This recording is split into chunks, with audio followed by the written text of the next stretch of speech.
أحاديث دموعي في ضمير الصادقين. Salah is a salah where the intention is not there. When the ayah said, الَّذِينَ هُمْ يُرَاءُونَ, someone said, wait, salah is always pure. I'm saying, Bismillah ar-Rahman ar-Rahim, Alhamdulillah Rabbil Alameen.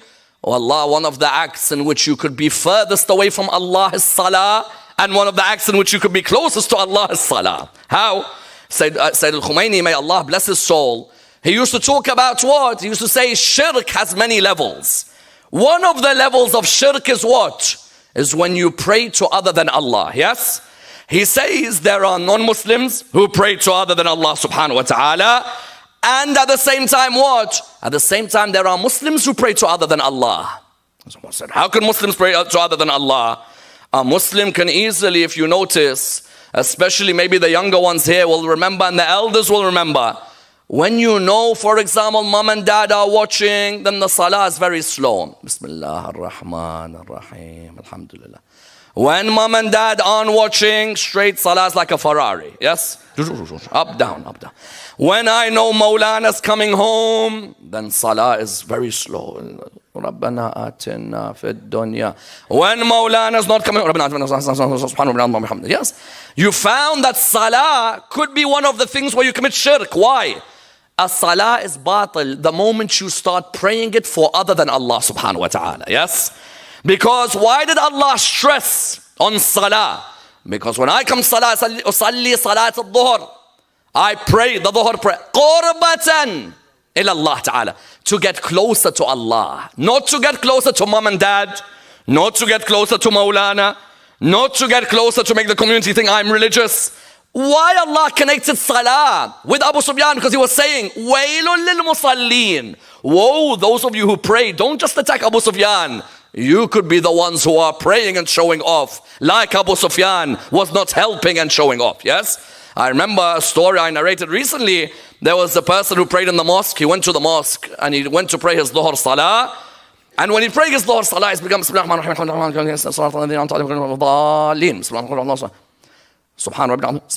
then he heard the door of the mosque open. Who's going to come at that time? Mawlana, correct? Mawlana Sahib's going to come at that time. So he's praying, and then he's come to the second rak'ah. Rabbana atina fid dunya hasana. Not just Rabbana atina. Mawlana's here. Allahumma kun li waliyika al-hujjat. Not just Allahumma kun li waliyika. Yes, Rabbana la tuzigh qulubana ba'da idh hadaytana. Not just that. Ya Allah, Ya Rahman, Ya Rahim, Ya Muqallib al-Qulub, thabbit qalbi ala dinik. Not just that one. Allahumma ighfir lil mu'minina wal mu'minat wal muslimina wal muslimat. Recited, he's finished salah. Not just finished salah, gone to sujood. You know sujood, most of the followers of Ahlul Bayt quickly. Ya Latif arham abdika da'if. Yes? وَيَا وَلِي الْعَافِيَ نَسْأَلُكَ الْعَافِيَ. He went on. Allahumma arzuqna shafa'at al-Husayn yawm al-wurud.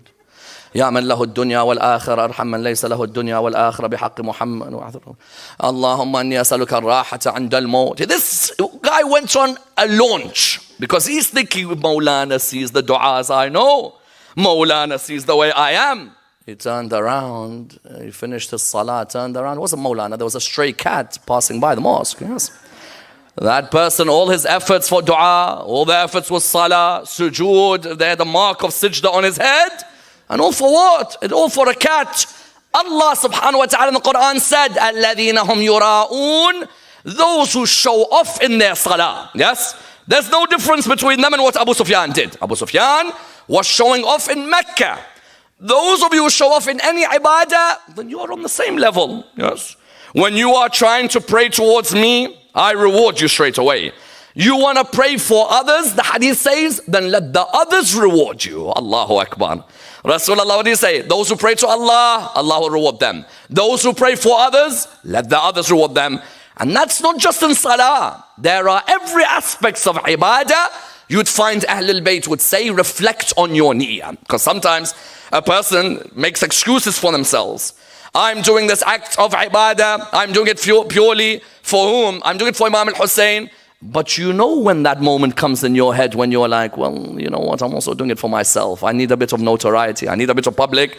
Watch that any act of ibadah, beware of the whisperings of shaitan when it comes to niyyah. I remember we were with the Lebanese brothers recently and we narrated a story that even the building of a mosque, yes, the building of a mosque, if the mosque is not built on taqwa, then that mosque will be destroyed. Yes? In the Quran, there was a mosque Rasulullah ordered to be burnt, to be destroyed. Someone says, mosque? How? Every mosque is for Allah. No, no, no. If I built a mosque with the intention of takfir of other Muslims, yes, where my whole aim of this mosque is what? How can I attack other Muslims? How can I destroy other Muslims? Then that mosque, it has to be destroyed. Yes. If I built a mosque so that there is tafriq bayn al-mu'mineen, yes, that the mu'mins, there is disunity between the Muslim ummah. We're building our mosque here in New Jersey purposely because there's a mosque across the road. We don't like their Maulana. Their Maulana doesn't like our Maulana. So let's build mosques right opposite each other. That type of mosque has to be destroyed. Yes.